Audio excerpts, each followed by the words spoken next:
అవకాశాలు అందకపోయినా పకుని పయనం అనుక్షణం నీలో జరగాలి ఓ మేధో మదనం గడిచిపోయిన గతమంతా ఓ అనుభవమే లేరా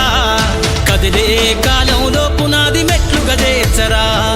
జీవితం అంటేనే ఎగిసిపడే అలలే కదరా జీవితం అంటేనే ఎగిసిపడే అలలే కదరా ప్రతిరోజు జరిగే మలుపును పాఠంగా నిర్వరా